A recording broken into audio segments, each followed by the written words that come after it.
Yesterday, the president said that having a Liberal prime minister would be easier for him to deal with. Mark Carney will back down, and his Liberal policies will keep Canada weak. Trudeau, and while Mr. Carney moved his corporate headquarters to New York, do you know that he moved his headquarters to Trump's hometown 6 days after Trump first threatened to tariff Canada?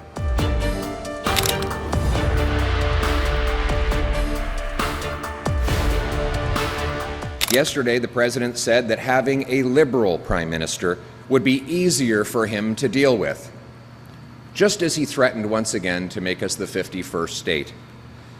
And you know what? On that point, it's true. I'm a strong leader. I'm a tough guy to deal with. I'm firm in my convictions, and I'll always put Canada first.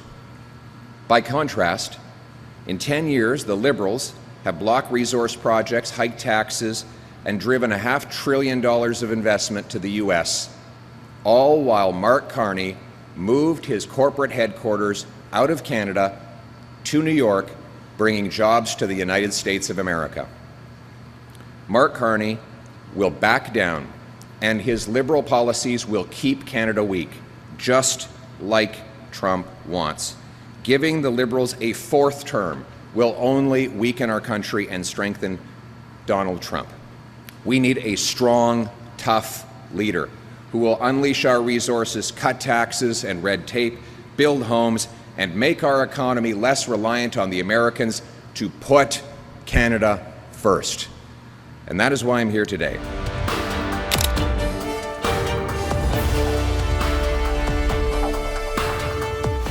Sorry, 500 kilometers away from Thunder Bay, in Canada's wonderful communities of the north, companies discovered one of the largest untapped areas for rare earth metals in the world.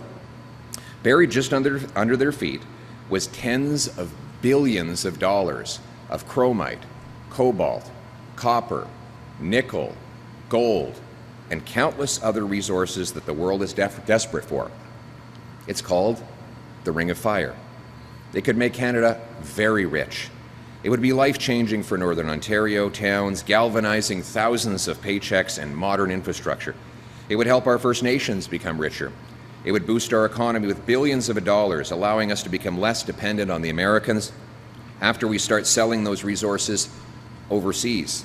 And it would turn dollars for dictators into paychecks for our people.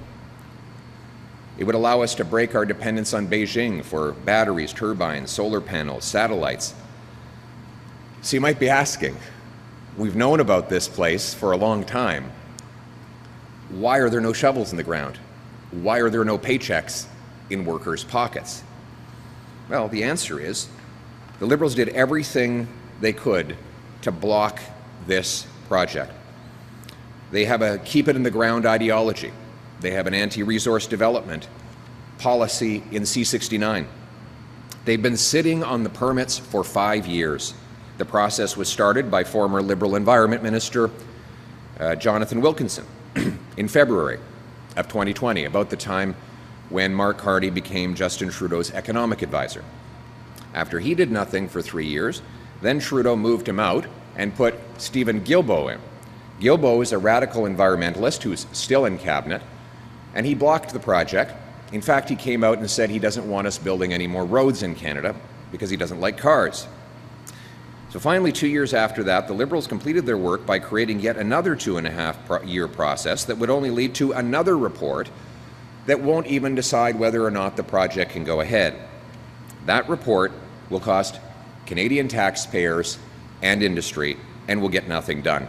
This in spite of the fact that the Ontario government is doing exactly the same report.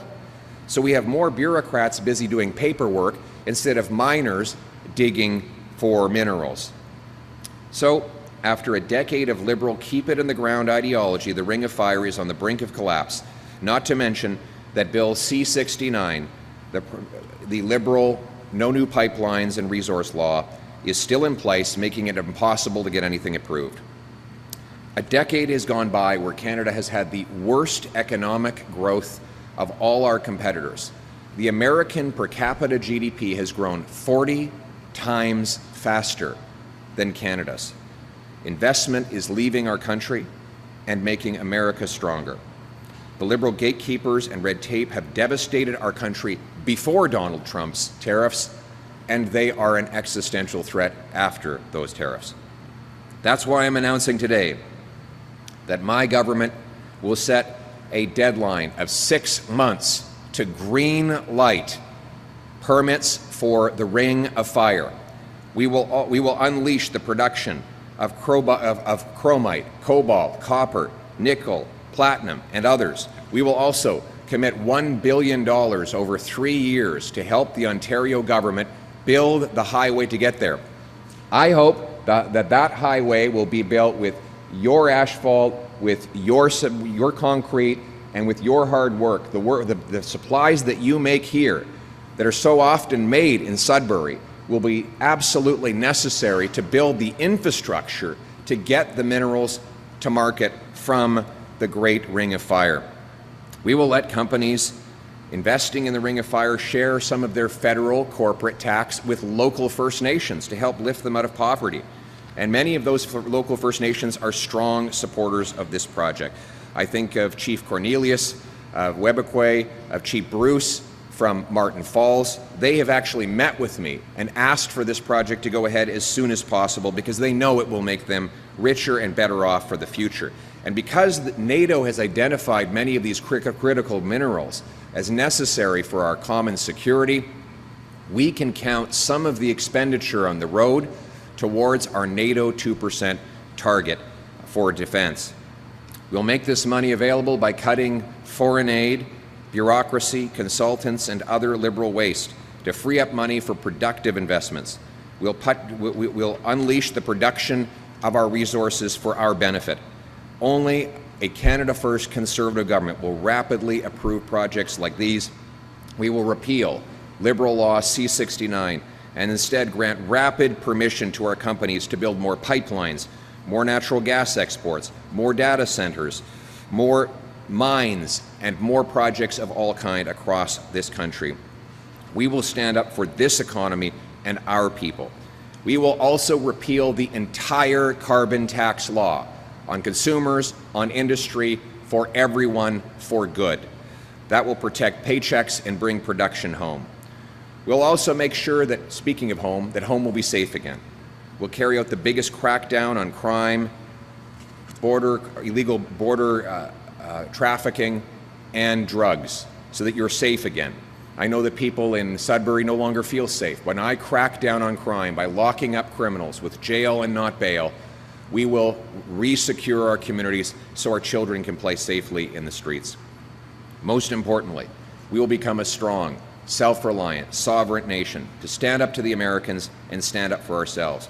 We will reward work, unleash entrepreneurs, harvest our resources, make our own goods, trade with each other, build homes for our youth, rebuild our borders and military, honor our history, and raise our flag. And most of all, we will restore Canada's promise. A country where anyone from anywhere can do anything, where hard work gets you a great life in a beautiful home, on a safe street, protected by brave troops under our proud flag. Canada first. Let's bring it home.